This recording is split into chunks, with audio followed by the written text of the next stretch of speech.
Um, Today we are finishing up a very special event that Shogun nicely asked me to kind of take the lead on for the most part. I really appreciate that opportunity.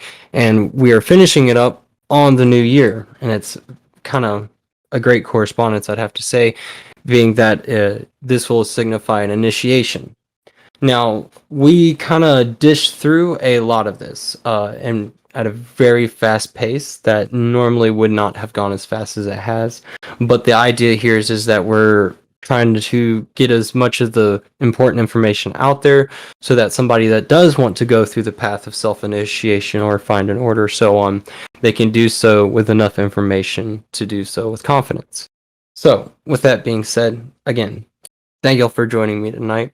So, to recap on the past few discussions, the idea of what we're doing here is really starting to take control of our psyche and using that to the greatest advantage possible and manipulating the world around us for the highest good, essentially. And there's several practices that are involved in this that take months, if not a couple years, to truly become an initiate.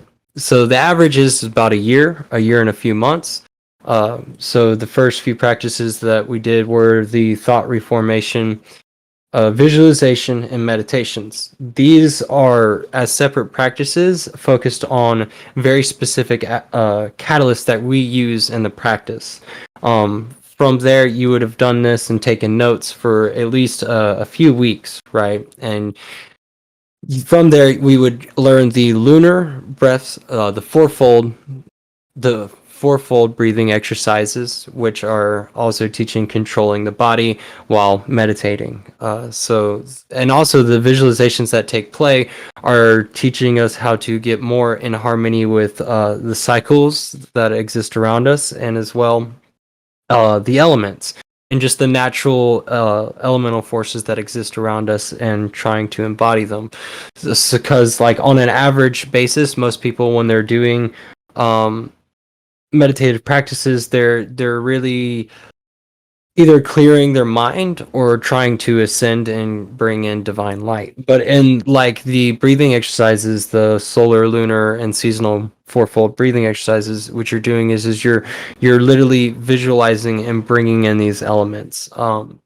I don't know if we did the walkthrough on that for the first course, but it is a part of the material, and when you go through it, you'll find the exercises there. And those are the exercises that you're supposed to really reset your rhythm. So it becomes very much a duty to the self at this point if you're doing these exercises every day. And most people kind of fall off and on, off and on the wagon a lot. I do all the time. I have a very hard time keeping up with these practices. It's truly not for the faint of the heart. Neither is initiation. And so it's really important that we get across here what it really takes to become an initiate. And it is not just listening to these 3 courses and bam, you're an initiate. It is putting in the hard work it takes to become an initiate. It's not for the faint of heart whatsoever. It's only for people that really want to greatly change their life and the lives around others, the lives of others around them. So, with that being said, we also covered the Kabbalistic cross, and the idea of the Kabbalistic cross is it's a prayer, essentially. But this prayer has a very powerful visualization that acknowledges our connection to the divine and how that crystallizes our aura, because we are solidifying ourselves on the far reaches of the universe. And by the names that we provoke of God in that prayer, we are also embodying it and reminding our subconscious that we are divine, and that we're in constant holy conversation with the universe. Okay. I think what else did I cover in the last course? I don't think I went over angels and archangels yet. I'll be getting into that a little bit today, but I do want to dabble more in exactly what it means to take the oath of the abyss and to become an initiate. Now, again, where I keep saying that this is not for the faint of the heart, it truly is not. The oath of the abyss is a very powerful mantra, you could say. It's a very powerful thing. When you take it and you do so with a whole heart, you you're going to find yourself in some very weird situations, and you're going to have to just recognize a lot of it as a test. So I am going to read the Oath of the Abyss for the night.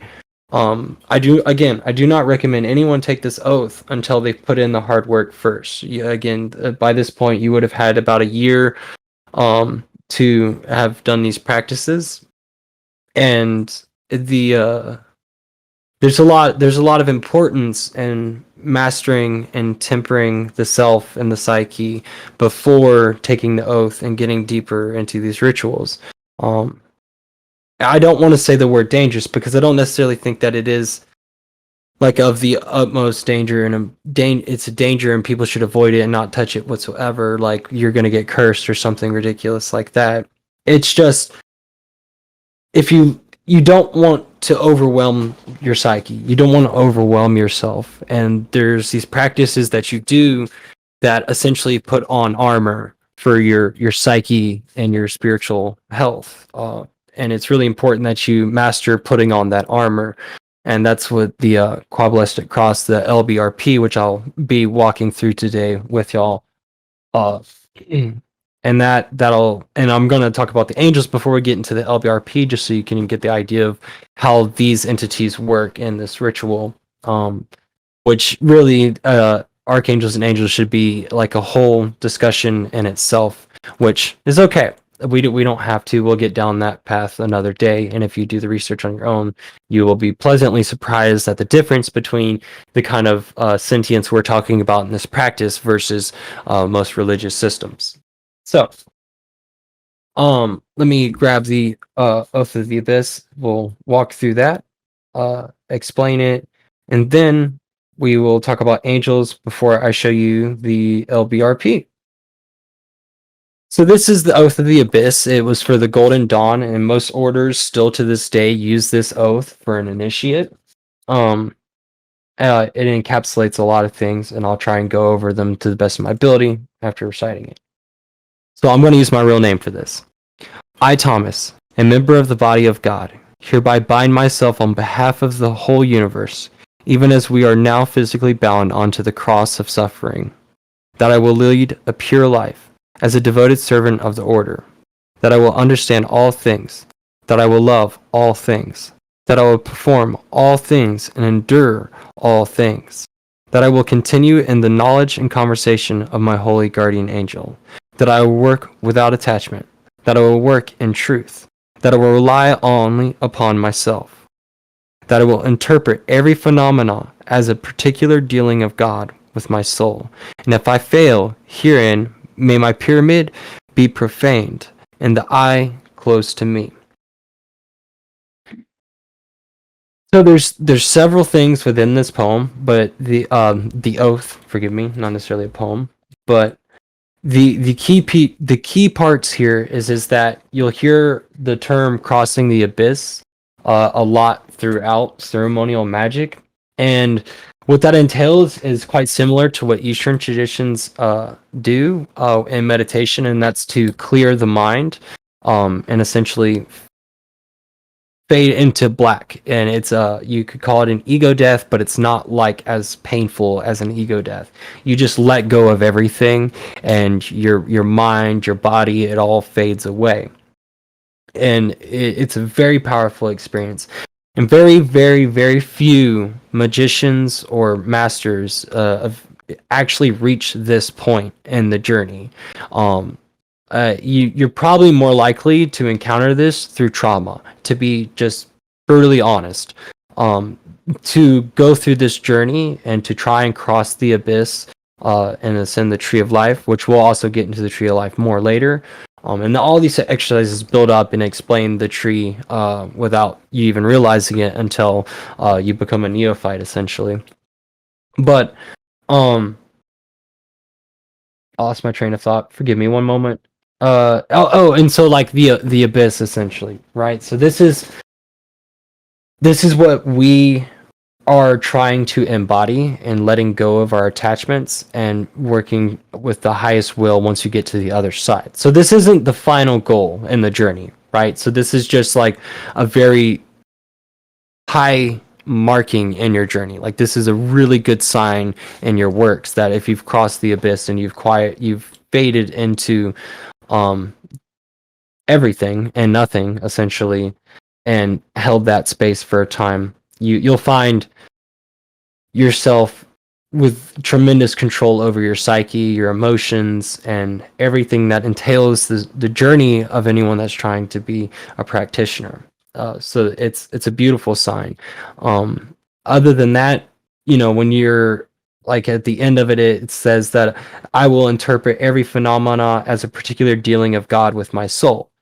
And what this is saying is it's kind of, it doesn't say all that well here, but I'll do the best I can to explain that, as in that not just people communicating to us are God, but everything. So the very fabric of reality is God communicating with us and acknowledging that everything that comes into our space is God speaking to us, and our will and our intention in response to that should be in holy matrimony of a sort with that, and that requires pure will.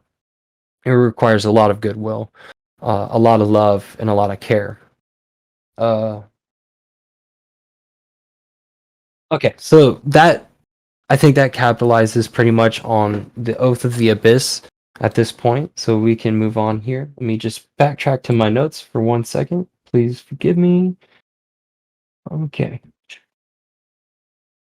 Let's get into the archangels now. Okay. So when it comes to archangels and angels, there is a difference here. The difference being is that, so if you've ever watched Rick and Morty, I'm going to use this example for angels, and it's not to disparage what an angel is in any way, but it's a good example. So they have inherent duties, and that is from the will of the divine. They are the elements that are the fabric of the universe, and so they're kind of like on autopilot, you could say. Like they don't have the same kind of sentience that an archangel has. The angels are very much like energies, and they naturally float through existence, and they do their jobs. They don't have free will to a certain extent. Like they're very much like on autopilot. They're doing these, their gears in the machine working to provide us with everything around us, essentially. And archangels govern over those categories of angels. Archangels, in particular, actually have sentience. They work very much differently. You can have conversations with them, you can build relationships with them, and you can work with them. And it's different than the way you would work with angels. But the general idea here is that angels, you can't really talk to them the same way you would an archangel, and the conversations are completely different, and they have their own jobs entirely. So the archangels take place in the LBRP, which we're going to walk through here in just a moment. They play a role in it because they do govern these other aspects of the universe, and so they are our guardians. They fend off all things that do not benefit our highest good.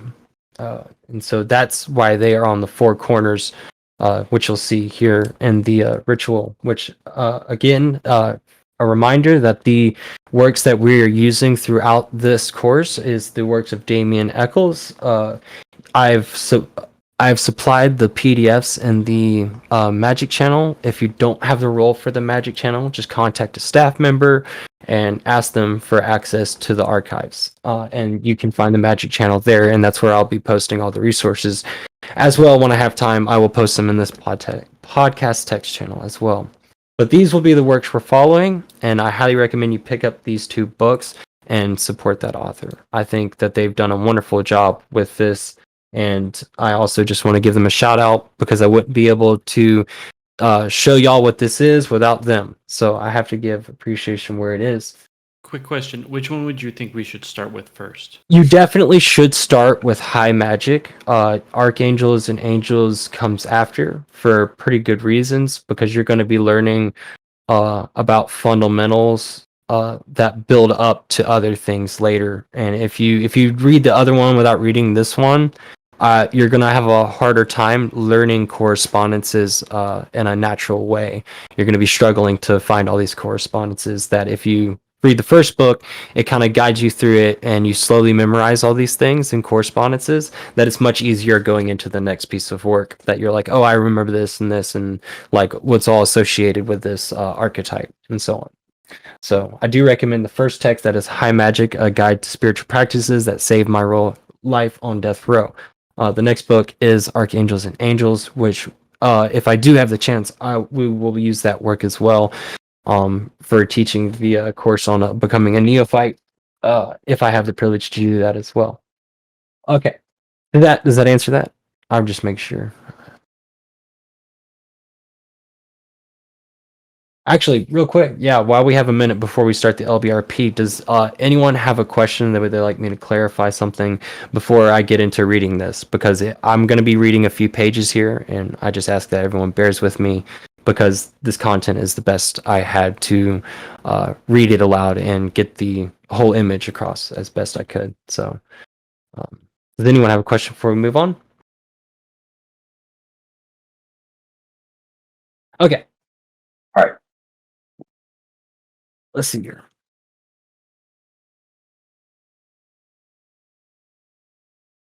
And I actually, what's up?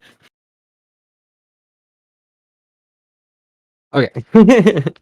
So there's actually a ritual that comes before this, the LBRP. But again, we're kind of fast tracking through some of this.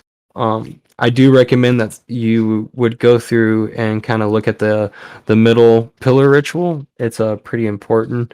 But I think the LBRP is gonna capitalize on a lot of what an initiate needs moving into becoming a neophyte, and that has a lot to do with putting on the armor of God, essentially.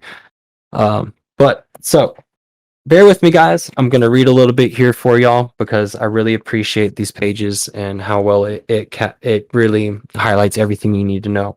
And then after that, we'll do the ritual and we'll open up the floor for discussion and ring in the new year as initiates if you so wish. All right, let's get started here. This is page 101, the Lesser Banishing Ritual of the Pentagram. Again, you can find the PDF if you'd like to read along in the Magic Channel. Apprentice magicians in the Hermetic Order of the Golden Dawn were instructed to perform the Lesser Banishing Ritual of the Pentagram, LBRP, practiced twice a day, once at the beginning of the day and once at the very end. Doing this practice in this way has changed my life profoundly, and when you have arrived at this point in your relationship with magic, I strongly suggest practicing the LBRP at least once a day. If things aren't just right, that's okay. Just go ahead and do the practice the best you can. That's much more important than missing a day here and there. There's a lot of new information to introduce here. So I'm going to take my time and lay out some of the things as clearly as possible before we get started. The LBRP is quite a bit more complicated than the practices you've done before, but it's more than worth it. Amongst countless other benefits, here's why the LBRP is such an important part of high magic. Aurora hygiene. As you go through the day, you accumulate all sorts of energetic debris, and this refuse clings to your aura in the same way dirt and grime do in the physical world. You pick up some form of energy from every person you come in contact with, and you also litter your own energetic field with various memories and thoughts. For example, let's say that you remember a heated argument you had with someone years ago. Even though it was a long time ago, you feel a fresh surge of anger and the burst of negative energy is released directly into your aura. Or maybe you recall a silly mistake you once made that brought up a lot of embarrassment for you. Has this ever happened to you? You remember something like this and you feel a wave of embarrassment all over again. Well, stuff like that gets stuck to your aura too, and the LBRP is an incredibly powerful way to cleanse yourself of all types of negative accumulation. As one of my teachers once told me, the LBRP is energetic equivalent of showering or brushing your teeth.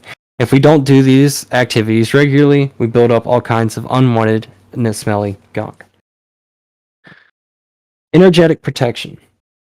I guess a better metaphor here would be something along the lines of waxing your car. Washing your car regularly keeps it clean, but there's always a way to make sure it doesn't collect too much dust and grime in the first place. In a similar way, the LBRP gradually strengthens and hardens the parameter of your energy field so that you gain more protection against future contamination. So the LBRP is also something akin to calciphonetics for your aura. Do it regularly, and your energetic field will grow more vibrant and powerful. So I think that word calciphonetics, it implies like calcification of some sort, like crystallization. Mental clarity and focus. Another benefit of the LBRP is that it removes the random thoughts that flit through your mind in order to bring you into a state of single-pointed concentration. As I've said elsewhere, you send energy in the direction of your thoughts, so it's as good an idea to get rid of unnecessary mental activity and have a clear idea of what's going on in your mind.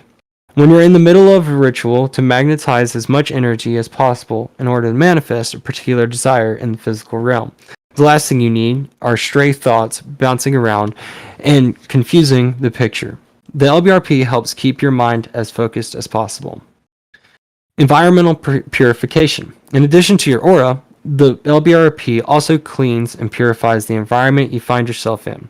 Energy left behind by other people can accumulate and have an undesired effect on the magic you wish to perform. Even all this energy isn't necessarily negative, it still might be compatible. It still might not be compatible with your desired results. So the LBRP is a good way to sterilize and rinse your immediate environment of unwanted energies. Subconscious awakening. Bear with me, folks. We're almost done here. Subconscious awakening. We've all heard the old monotheistic phrase, man is created in the image of God. Well, this doesn't mean that God has a body similar to our own. Rather, it means that our consciousness resembles that of God's. This is one meaning of Psalms 82:6 of the Bible when it states, "Ye are gods." We all have the same ability to create worlds, and we are directly responsible for the universe we call our life. When we perform the LBRP, we banish all the energy from an area and create a bountiful void in the middle where we stand. It's like something from Genesis, or the primordial nothingness that is said to have existed prior to the Big Bang. In the center of this void, we are the creator. And we can call whatever energies we require into being. The LBRP wakes us up to our own centrality and power. And because the deepest parts of our psyche don't communicate with words, we use powerful symbols in the LBRP to send the messages that it's time to wake up to our own potential and become a co-partner in the constantly unfolding act of creation. Okay, I gotta read this last part. It's important too. And then I will open the floor up. Evocation Primer. The LBRP also introduces us into evocation.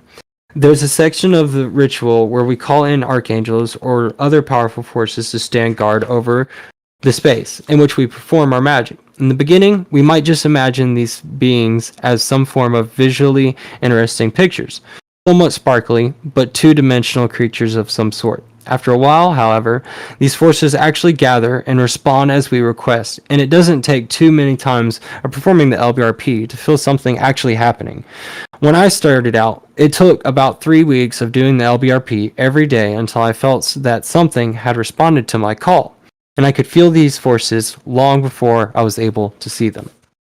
Okay, so I greatly appreciate y'all just listening in for that bit. I know it's a little bit of a monologue, but with that being read, does anyone have any questions before we move on and I do a guided LBRP using the steps?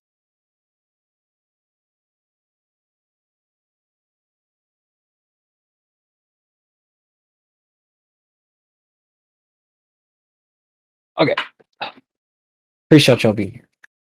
We're going to get started here, and then after that, you will be set with these practices. Okay.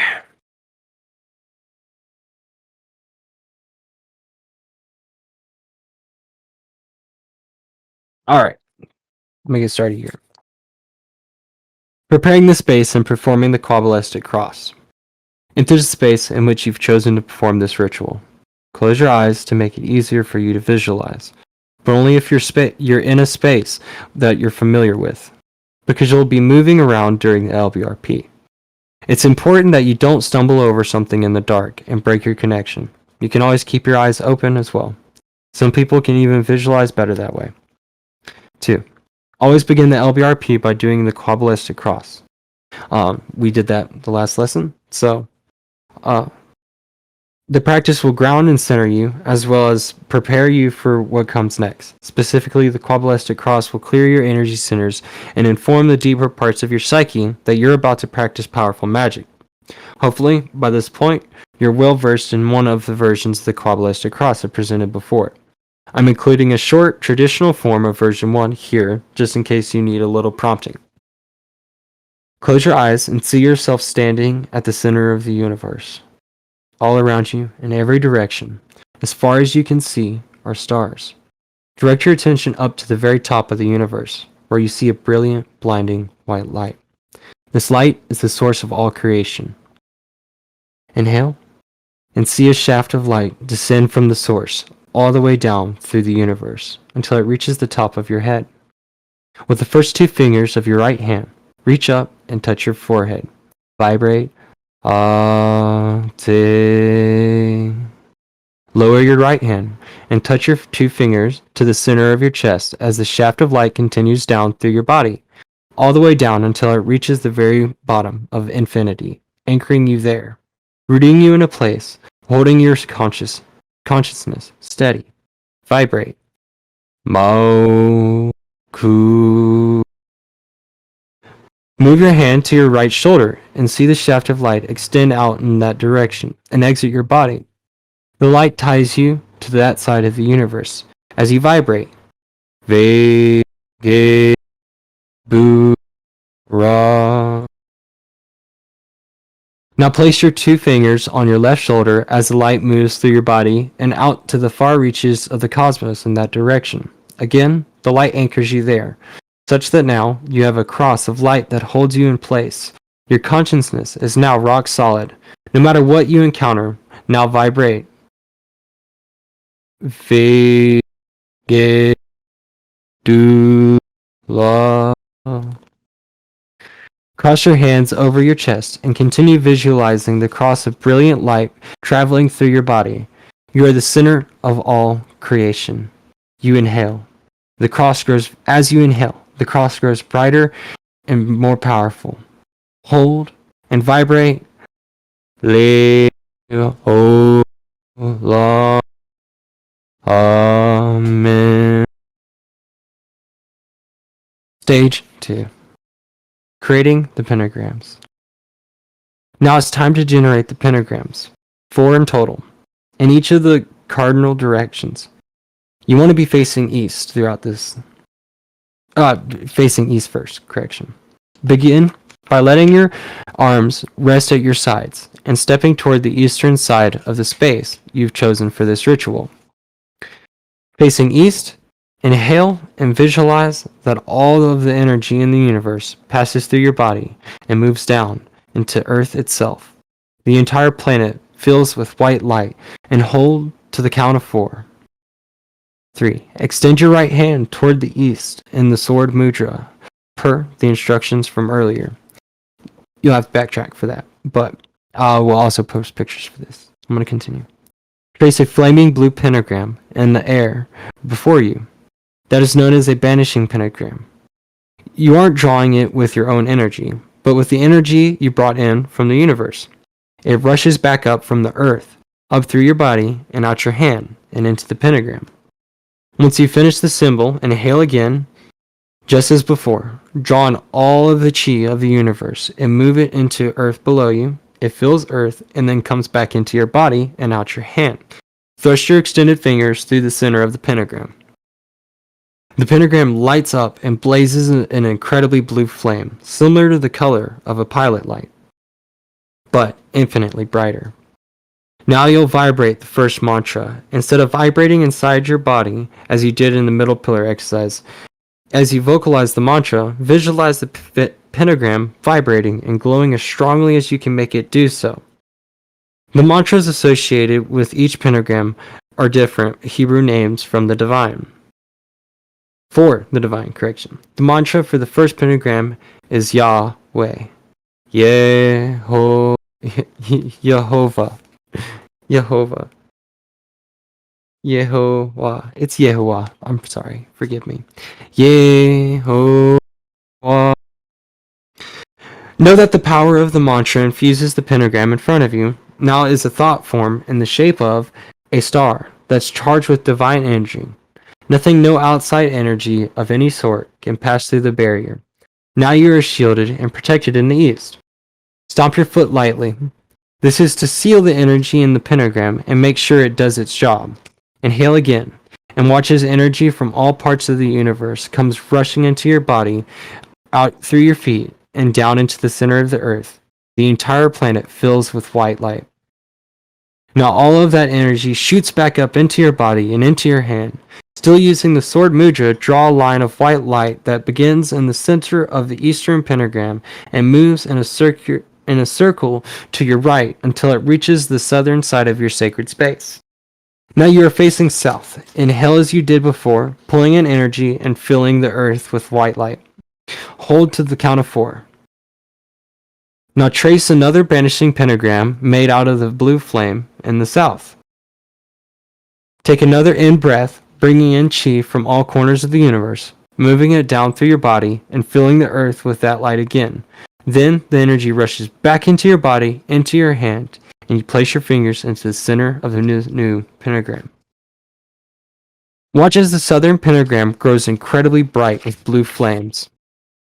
Now, you're going to charge this symbol exactly as you did before, only this time you'll use the mantra Adonai, pronounced Adonai.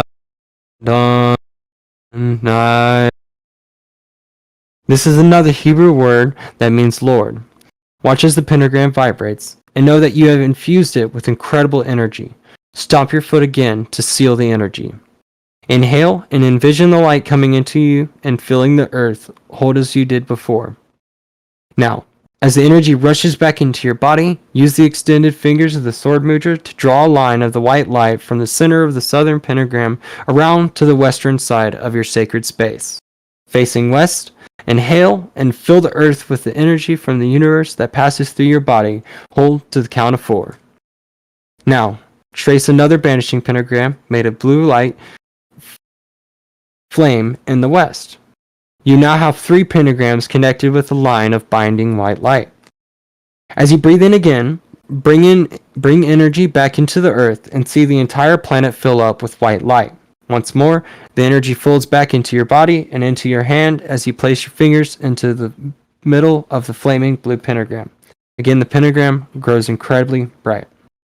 The mantra for the western pentagram is Ahie, or pronounced Ehiye. You'll recognize this as one of the divine names you vibrate during the middle pillar practice. This mantra reminds you that part of you is always connected to the source of divinity, the source of creation, and the chain can never be broken. Keep this in mind as you say this mantra and see the pentagram vibrate. As before, stomp lightly to seal the energy into the western pentagram. Inhale again, pull in energy from the universe and fill the earth with that chi. Exhale and see the white light rush back up through your feet, through your body, and out your arm and into the sword mudra. Draw another line made of brilliant white light connecting the center of the western pentagram to the northern side of your space. Facing north, you're going to do exactly as you've done before. Inhale, pull in energy, hold, and draw another flaming blue pentagram. Breathe in again. Fill up the earth with energy and visualize all that power re-entering your body and moving into the extended fingers of your sword mudra.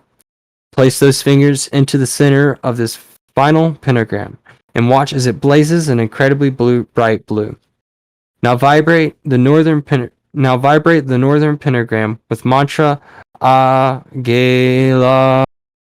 Again, this is the Hebrew acronym that stands for the source of all creation. As before, you are infusing the pentagram with the power of this holy name. You are programming the flaming symbol so that it will protect you from any external energy that tries to interfere or make its way into your sacred space. Stomp your feet, feel in the energy, and inhale to pull energy back into the earth from all corners of the cosmos. Hold to the count of 4. Exhale. The energy comes back into your body from the earth and moves out of the extended fingers of your hand as you complete the circle of white light from this last pentagram, back to the original Banishing pentagram in the east. Stand in the center of your sacred space, and your mind's eye, look all around you. In front of you, there's a flaming blue pentagram, and there's also one behind you, and to either side of your body. They are all connected by the circle of white light through their middles that goes all the way around the room.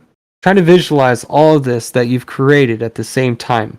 4 blue stars in a brilliant white circle. Inhale, see everything glowing even more brightly than before. Hold and watch it all flame brightly. Lastly, exhale. All of the air leaves your body, but all of the energy stays in. For stage 2, bear with us, folks. We're almost done here. Evoking the Archangels. Now it's time to evoke the Archangels to stand guard and lend their power. Calling on these angels is one of the simplest, yet most effective protective rituals you can perform. You're also calling on them to bless the magic that you've enacted in this sacred circle. When you envision the angels, keep in mind what they represent: the directions, elements, mental state, and suits of the minor arcana and the tarot, and their particular seasons. Really try to feel each in turn. Each archangel adds something additional to your sacred circle. Also know that together the angels unite to form something transcendent, something even higher and more powerful than the sum of their individual energies. All of their magnified strengths enter your circle and lend their blessings to the magic you're performing. And remember, this is not an abstract exercise. Bring as many senses into play as you can, and really engage your imagination. The more real and vivid it feels to you, the more power you bring to your magic. Experience this ritual with as many levels and aspects of your own being as possible. First, you'll call forth Archangel Raphael. Stand in the center of your sacred space. Face east once more, and hold your arms out to your sides, making a cross of your body. Now focus your attention on the flaming blue pentagram before you. Inhale and see Raphael before you as bright as you can make him glow. See him expanding out of the center of the pentagram, incredibly large and towering over the space you've created, as if forming a wall and standing guard over your temple. Imagine that he is made of brilliant yellow light, or that he wears radiant yellow robes. He holds a caduceus. You might have seen this symbol before in a doctor's office or in a metaphysical or new age bookstore. It looks like a wand or a staff intertwined with 2 snakes. Imagine that you feel a fresh spring breeze, full of warm, wet air of the season. Call forth that rich smell of new life and budding flowers, and hear the various birds and insects singing all around you. Now say, "Before me, Raphael." When you say "before me," use your normal voice. But when you say the angel's name, vibrate it just as you did before with the mantras. See the angel vibrate and grow even more brilliant and powerful as you vocalize its name. Now it's time to evoke Gabriel. In the west, remain. Standing where you are, still facing east, but direct your attention to the banishing pentagram you created in the west that's now behind you. See it as clearly as you can. Inhale. Just as you envisioned before with Raphael, Gabrielle grows magnificently large out of the center of the western pentagram. She becomes huge, protecting your sacred space. Protecting your sacred space from any threats from the west. Gabrielle wears blue robes, the color of the sky reflected in ocean water, and she holds on an ornate chalice. You can feel autumn in the air, and it has the unmistakable cool crispness. When you were a child, what did it sound like to walk across a yard covered with brittle, crunching leaves? Let the energy of fall flood your temple with all of the sensory associations that come to you. Remember that the changing smells of the trees and grass Recall the sense of anticipation you experienced as a child with Halloween, when Halloween approached. Bring all of that in. Inhale, hold that breath, and say, behind me, Gabrielle. Vibrating her name as before. She glows amazingly bright, a brilliant blue. Everything about Gabrielle that you have summoned, her appearance, and all that you affiliate with autumn, combines with the energy of spring that you called in before. Remain in the center of the temple you have created. Next, you'll evoke Michael in the south. Focus now on the flaming blue pentagram at the southern wall of your space. Inhale and see Michael expand from the center of the banishing pentagram to your right. As before, the Archangel becomes enormous, shielding you from any potential danger or harm from the south. Michael wears a fiery red robes and holds a sword. Feel a blast of hot, dry air coming from your right-hand side, as if you were suddenly immersed in the middle of an intense summer day. If you've ever been in the desert and felt the arid breeze on your skin, that's what it feels like now. Maybe you start to feel the sweat roll down your forehead or back. You smell that warm bareness that's so particular to summer days. You hear the plaintive insects of the season, as well as the faint wind in the branches of nearby trees. Maybe you recall poolside memories and hear the children shouting and splashing in the water. Compared to the air, the water is shockingly cold, but it feels welcome, offering immediate relief from the heat. Imagine all this and more. Bring the vivid energy of summer into your temple, and know that it comes from Michael. Know that he is lending all of his elemental power to your magic. As before, inhale slowly and vibrate your visualization of the Archangel. Say, on my right hand, Michael. See him glow brightly and more powerful. Now you will call in Uriel. Direct your attention to the northern wall of your sacred space and see the banishing pentagram you created there. As you breathe in, Uriel grows larger and larger, expanding from the pentagram on your left. With his increasing presence, know that he will protect and shield you against any harm from the north. Uriel holds a pinnacle, a 5-pointed star on a round disc, and wears earthly robes, the color of a forest green. His presence contrasts sharply of that of Michael, as Uriel brings in the sharp feel of an icy winter night, and the kind where you can see the stars glittering in the distance like cold diamonds. The air is dry and brisk.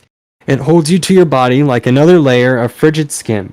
Feel everything you associate with winter, the muted sound of the snow falling, the way light sparkles across ice, how it feels in your nostrils to inhale freezing air, that peculiar numbness in your fingers and toes, the happiness or sadness you experienced in the Christmas morning as a child. Whatever your associations are, let them flood into your temple. This is the experience of Uriel, giving his blessing to your magic. Now say, on my left hand, Uriel, and see him vibrate powerfully when you say his name. All the sensations you've brought in form of the various elements and seasons now mingle and blend together, and they exponentially increase in power. Feel all the energies intensify and glow as you stand in the middle of your temple, surrounded by the 4 archangels. Here's where I bring in 2 more angels, Metatron and Syndolphon. First you'll evoke Metatron, the angel said to stand closest to the source of all creation. As before, stay where you are. Just direct your attention to the open space above your temple, above your head. Metatron is dressed in blinding white robes, as if they were crafted from pure crystal. Some people visualize him standing, some see him sitting on a brilliant throne. Either way, Metatron is not depicted holding anything, because he is embodiment of pure spiritual energy, which is beyond all systems of symbolism. However you see him, Metatron protects your temple from above, completely shielding and sheltering you from anything in that direction. Inhale and watch as Metatron expands even more. Hold that breath and say his name. Metatron. And see the image vibrate with power. Just as Metatron stands closer to divinity, Syndolphon is nearest to the material plane of reality. To evoke her, direct your attention below, beneath your feet, and into the earth itself. Syndolphon wears pale brown robes. This color best represents the material plane in its entirety. Even so, Syndolphon shines brightly, holding a cornucopia, that horn of plenty. If you aren't familiar with how this image is depicted, it typically looks like a horn-shaped wicker basket. It's overflowing with fruits and vegetables. The symbol represents our ability to manifest our desires, which includes earthly prosperity. Syndolphon closes your temple from below and protects you from underneath. Protects from you from underneath, so that no unwanted energies from the center of your sacred space can enter your sacred space from that direction. Breathe in and watch a Syndolphon vibrate the name. Syndolphon. Now you are encased by 6 angels, securing your temple from all directions. Remember too that they have lent their collective and augmented powers to your magic. Visualize the angels in all the combined glory for a few moments.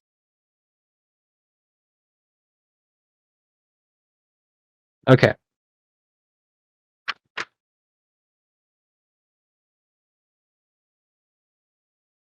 We have one more section and then we'll be done, okay, folks? I really appreciate your patience. Final steps. Stage 4. Returning to the pentagrams and generating the 6-ray star and visualizing the protective sphere. Turn your attention to the back to the pentagrams, inhale and see them burn with an even brighter blue flame. Also, visualize the circle of white light that goes around the entirety of your temple. Now say, "For around me flame the pentagrams." Inhale and see a hexagram in the center of your chest, a 6-pointed star consisting of 2 interlocking triangles, one pointing upward and one pointing down. The triangle pointing up is made of red light and the one pointing down is blue. This symbol represents the complete balance of all the various elements you've called into your temple. See the hexagrams as clearly as possible and focus on it for a few moments. Inhale and watch as the 6-pointed star glows brighter and brighter. Hold, exhale, and say, "Within me shines the 6-rayed star." When you exhale, air leaves your body, but all the energy remains. Turn your attention back to the circle of white light you created, the one that surrounds your sacred space through the 4 pentagrams. Keep your arms extended out to your sides and turn your palms so that they are faced upwards. Now inhale and lift your arms up until your palms come together above your head, almost like you're doing a kind of slow motion jumping jack with your arms. As you do this, imagine that your arms are pulling the circle of white light up until it closes above your head like a dome. Now envision that your entire temple is sealed by this white light from above. Inhale and see the brilliant dome grow even brighter. Exhale and extend your arms back to your sides as if reaching into the circle of light. As you inhale, bring your arms slowly down to touch together at the level of your waist. Doing so, envision that circle of light begins to gradually move downward until it closes below you. Now you stand in the middle of a sacred space, which is enwrapped in a sphere of divine light. Inhale and see the sphere of light glow as bright as you can possibly envision it. You are now truly between worlds in a temple of your own creation, and no negative energy can penetrate this sacred sphere. Exhale as before. The air goes out, but all the energy stays in.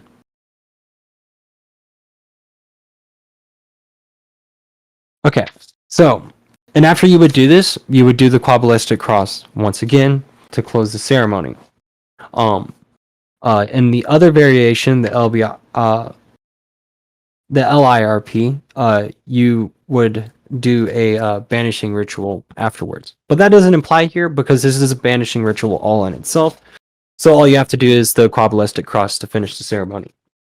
With that being said, that is the LBRP as guided by Sir Damien Eccles. You can find it in the High Magic book. The PDF is in that magic channel. With all that being said, this is at the point where again you would do these practices consistently for almost a year before being initiated. But for tonight, you have everything you need from these last 3 episodes. If we can have a short discussion before we close up, I can't stay too much longer, but I do want to have a short discussion. And if anyone has any questions, I can answer them now. And welcome to the path.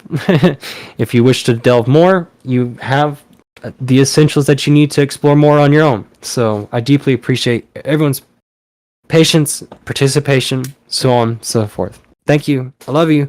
And that being said, the floor is open. Does anyone have any questions?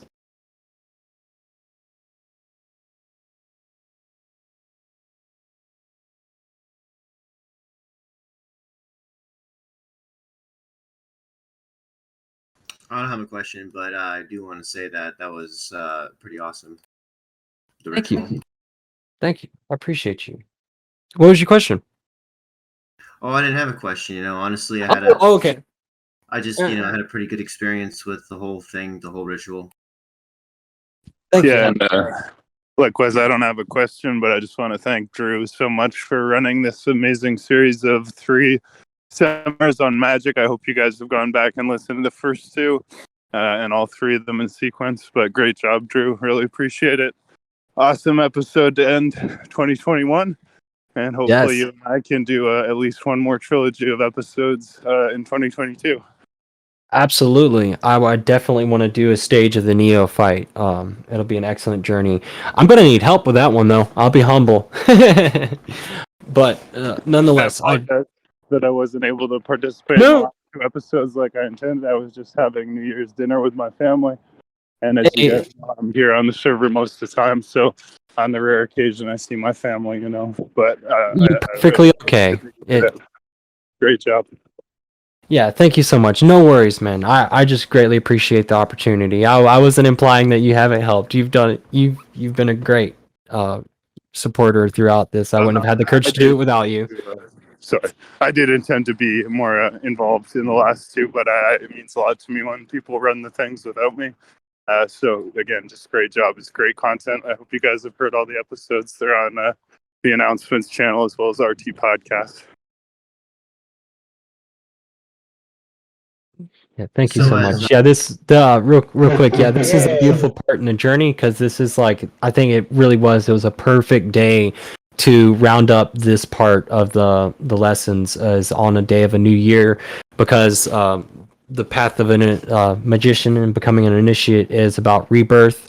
It's about new beginnings. It's about taking an oath and devoting yourself to a very serious practice to better yourself in your environment. So it's definitely one of those things that it couldn't have fallen on a better day.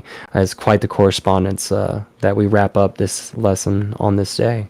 It's been a great privilege. Merlin, did you have a question or you had a thought? Well, I was just gonna ask, you know, so from this point on, we got your 3 episodes, which is great. I'm gonna rewatch them. We got the books and stuff like that, and after we, you know, read those things, you say like we just. I guess we just trust the path. We'll be able to find the information that we need, or what do we do from here? Yeah, definitely. Once you take the oath, and it does take some participation. It definitely takes doing the basic exercises and physically and mentally showing the universe that you're ready for this path. If you don't do it, it's not going to acknowledge you that way, and it's not to sound offensive in any way. I just mean that you have to put in the work to get results.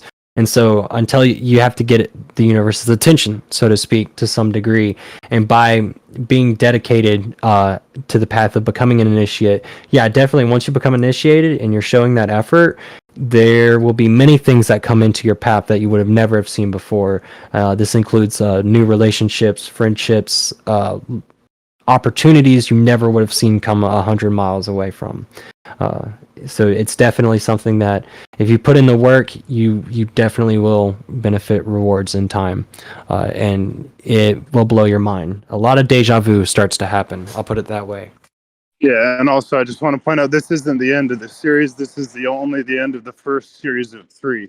but me and Drew hopefully will continue or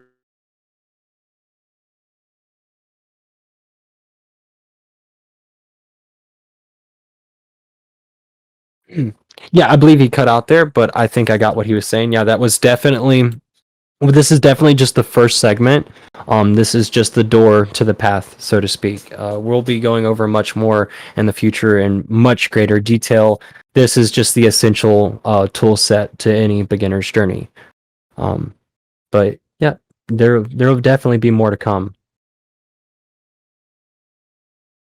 Well, I think we're okay. If anyone has any final thoughts, we can talk a little bit more here, or we can close up shop. What do y'all think? I think it was excellent. And if I have any questions, I'll just DM you. Yeah, please do. I really encourage it. I'm glad to help wherever I can. I appreciate Yeah, y'all. You want to do the outro, Holmes? And, everybody, we're going to have a New Year's party. We've been having it all day, but officially it kicks off at 9. So please, let's all jump up to the upstairs chat with everybody else, and we'll have a big party for New Year's and ringing the New Year's together. Thanks again, Drew. Do you want me to do the outro, or do you want to do it, brother? Hey, please do it for me. I love when you do it. Well, this has been the Roundtable Podcast. Just join the Roundtable Discord server. Check the announcements channel for upcoming events. And please like, follow, and subscribe to our various channels in the RT Podcast channel. And Happy New Year, everybody. God bless. I'll see you upstairs. Thanks again, Drew, and everyone. Thanks for your quarters as well. Happy New Year! Bye, guys. Bye.